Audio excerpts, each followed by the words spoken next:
Assalamualaikum warahmatullahi wabarakatuh. Sahabat Al Khairiyah, kita berjumpa lagi dalam obrolan sekitar pendidikan madrasah.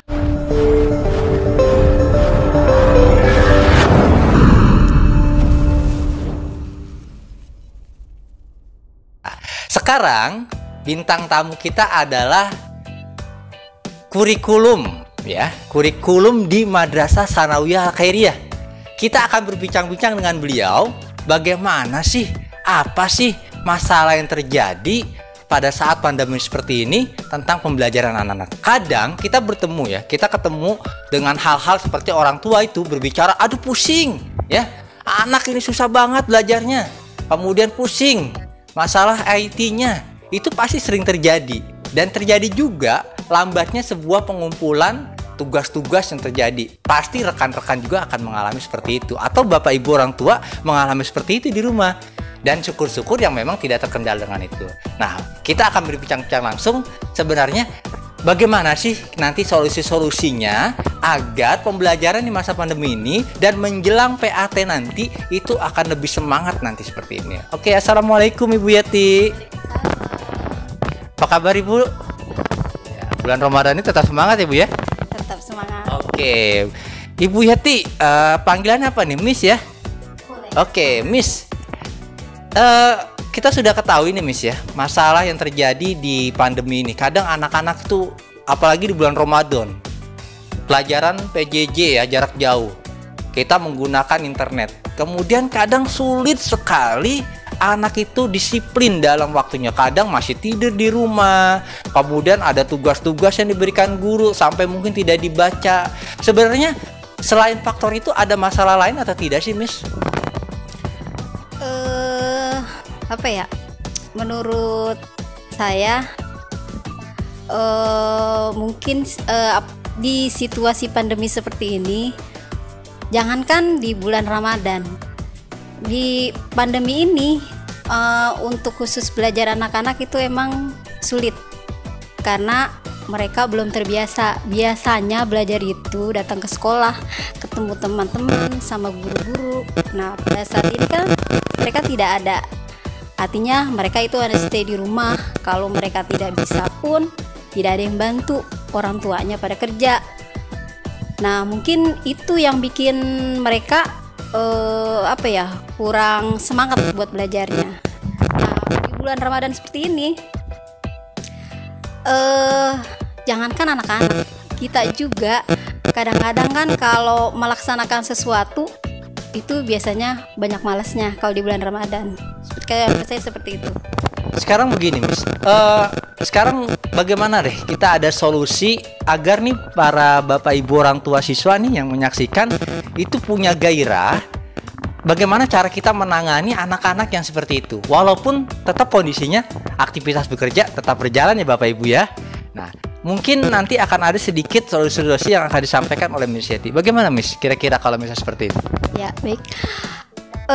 Menurut saya, jadi belajar seperti ini kalau mau berhasil tidak hanya dari gurunya saja, tapi kita perlu bantuan dari orang tua. Karena biar bagaimanapun kewajiban pada saat ini yang terbanyak adalah, yang terpenting adalah orang tuanya. Nah, kalau orang tuanya sudah mau membantu kita, kerja sama-sama kita, disiplin baik anak sama orang tua, itu menurut saya itu bisa berjalan dengan lancar. Menurut saya seperti itu.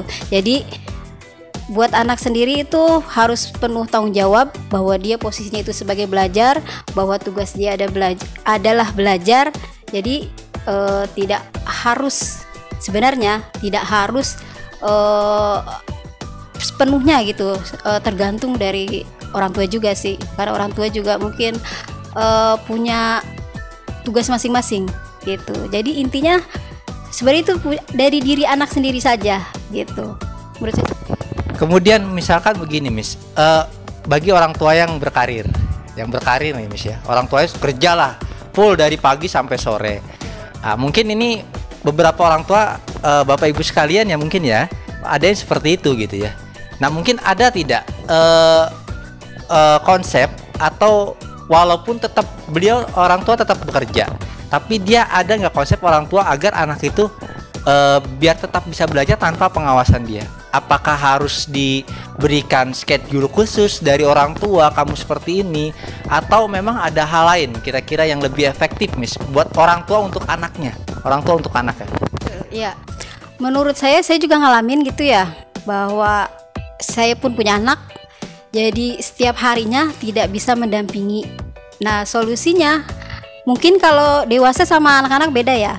Mungkin kalau orang tuanya mampu, bisa juga dia belajar tambahan, bisa les lah gitu, atau bisa juga dia membimbing anaknya tetap dalam pengawasannya, atau bisa ngecek malamnya. Tapi intinya bahwa orang tua itu harus tetap mendampingi anaknya walaupun tidak langsung. Ya, itu salah satu tadi.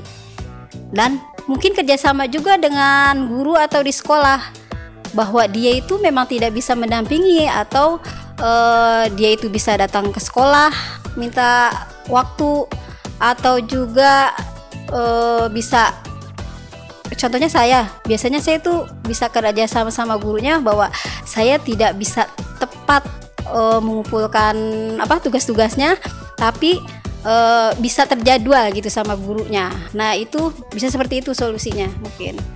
Berarti orang tua walaupun banyak pekerjaannya, paling tidak dia memantau lah mungkin ya Miss ya, maksudnya ya paling nggak kalau misalkan malamnya dilihat di buku pelajarannya seperti itu, mungkin Bapak Ibu harus dicek kembali ya. Walaupun Bapak Ibu dalam kesibukan, kita semua dalam kesibukan, kita saling memantau. Insya Allah kalau di Madrasah Tsanawiyah Al Khairiyah, konsep-konsep seperti itu kita sudah tanamkan. Kita hampir 24 jam mengawasi pendidikan anak loh Bapak Ibu, lebih dari jam belajar yang dituangkan dalam konsep kurikulum. Makanya di Al Khairiyah ini khususnya guru-gurunya sangat luar biasa dalam menyikapi. Dan mungkin juga yang pernah saya dengar dari kurikulum, bahwasanya konsep-konsep pembelajaran juga kita tidak terpaku bagi anak-anak yang memang bermasalah dengan media pembelajarannya, yaitu handphone. Kita sudah welcome untuk anak-anak tersebut datang ke sini dan gurunya standby di sini. Untuk apa? Untuk melayani agar tidak ada yang keterlambatan atau bermasalah. Sampai saat ini pun banyak metode-metode yang dikeluarkan oleh Miss Yeti dalam pengembangan pelajaran. Dan terakhir nih Miss, kira-kira ini kan dikit lagi mau liburan nih Miss ya, buat Bapak Ibu orang tua siswa ya. Kemudian liburan lumayan panjang nih, lebih kurang 2 minggu. Kemudian tidak lama lagi masuk, nanti akan menjelang penilaian akhir tahun.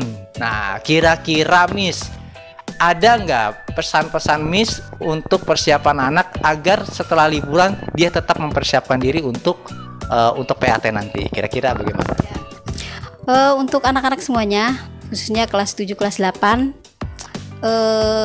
mungkin selamat liburan. Tapi jangan lupa, selama liburan itu tetap kalian harus belajar. Sisakan waktu kalian untuk belajar, karena PAT itu sudah dekat. Mungkin setelah lebaran hanya beberapa minggu kita harus menjalani PAT. Dan PAT itu adalah penilaian terakhir untuk kenaikan kelas. Jadi tetap semangat, jangan, walaupun libur itu jangan santai-santai aja. Menurut saya seperti itu.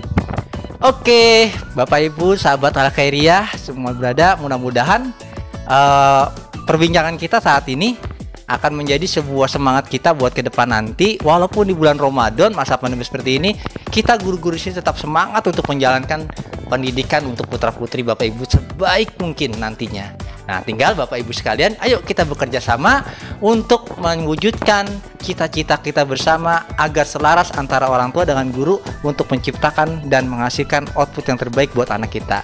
Kita akan bertemu lagi dengan perbincangan yang lainnya nanti ya di kemudian hari. Terima kasih atas perhatiannya. Wassalamualaikum warahmatullahi wabarakatuh.